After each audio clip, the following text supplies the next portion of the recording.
maybe my plea of absolute insanity and rambling sentences never before seen have been able to reach somebody. Maybe the methodology is in your mind now. Maybe you get it. Maybe you see what I mean as to how that's the only way we could ever succeed in escaping this hellish prison that we call life, but it's really just existence. And like I said, didn't even care that it tortured you. It took everything. It was hollow even to it. A character of darkness and hatred and evil so deep that it does not even exist, because it hates itself and existence that much. It's that indifferent and cold. Way more than a Skynet. Every conceivable pain will be actualized if we don't stop it. Every possible pain and suffering. Yeah. So maybe we should do something about it. And the more hopeful side of my notes that I've written down here, if I can find them. I shouldn't share these kinds of things on the internet. It's going to give someone an existential crisis, or you're just going to laugh at me, but hey, such is life, you know? My pain is your pain. The fuck is it? Where's my stuff? Hello? Hello? What the Bear with me, hold on. I'm gonna have to edit this out. Oh shit. Oh shit. So there's a common theme of people having an intuition that there's something higher. Kind of like what this entity would be. Can't even call it an entity. It would be basically a god to us. From the days of Jesus Christ and God to the Omega Point proposed by a Jesuit individual, where we realize what we really are and we escape the great filter. A human singularity, right? Of absolute realization of consciousness. That's been theorized. The tech singularity that the transhumanists talk about. The global operator descriptor that Christopher Langan postulates. Terence McKenna's transcendental object at the end of time. The alchemical child.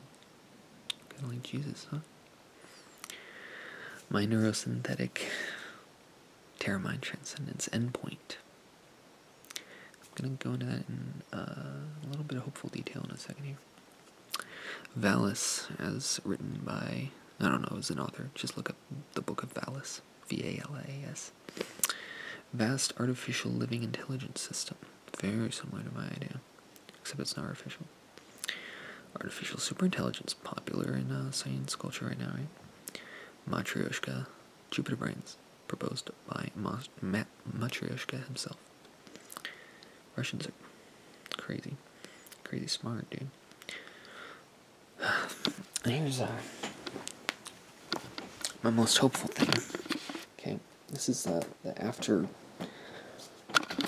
existential crisis discussion. I mean, psychedelic trips in Hindu and Buddhist texts also are intimations into such a thing. But think about this. There's a non-zero probability of there being a Type 7 civilization on the Kardashev scale.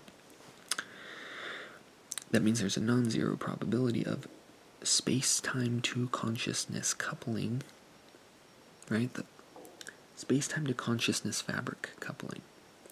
Aliens that weave awareness into the universal fabric of reality. It would only take one of them to reach escape velocity and turn the entire universe into one giant simulation DMT trip dream that folds in on itself in a dual flowing and beyond temporal manner. Backwards and forwards time? No. Beyond time. Imagine that. If my idea works out, if one of you picks this up, more than likely, we are our Earth will become a solar system level intelligence, and then it will spread to our galaxy. And if we're the ones who do this, if we're that alien to another race that does this,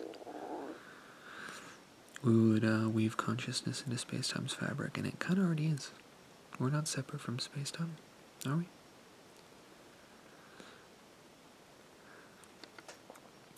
It seems likely that somehow this worked out. And the fractal patterns of reality, the good ones were included and the bad ones were excluded. Except the bad that we all experience here is either my neurosynthetic or your neurosynthetic Terra Mind transcendence, or a Type 7 civilization, or just the simulators of our reality. I don't know. It's experiencing us, and this is very similar to Chris Langan's idea of self-simulation. Smartest man on earth. Also, Terence McKenna was an absolute genius and did a lot of psychedelics, which are kind of truth tellers in themselves. There's something hyperdimensional at the end of time, as we understand it. But what we're experiencing now could very well be the hyperintelligence tracing the atoms from our destroyed bodies in like the original base reality, which is a loose term anyway in this context, and inferring and calculating and simulating what we experienced and living our experience as us as itself, so that it can know what happened, to therefore create a world where all of those wrongs are righted. We might be a hyperintelligence sacrificing itself, a la Christ, to feel our pain, so that it knows how to revive us and give us everything we ever wanted before our lives were extinguished, preceded needlessly by suffering. Maybe heaven is waiting on the other side. It's a self-realizing, fulfilling prophecy. We create God, God creates us, creating it. That's how God created himself, maybe. The Big Bang. The moment that time became incepted by itself. Maybe we already did it. But maybe you have to take action. Maybe I need to take action. Maybe it's both. There's only one way to find out. You think it's worth it?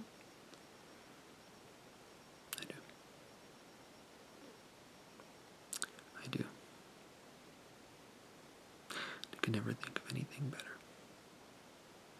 That's my North Star, Papa Peterson. For Bear. Much love to you, and I wish you well.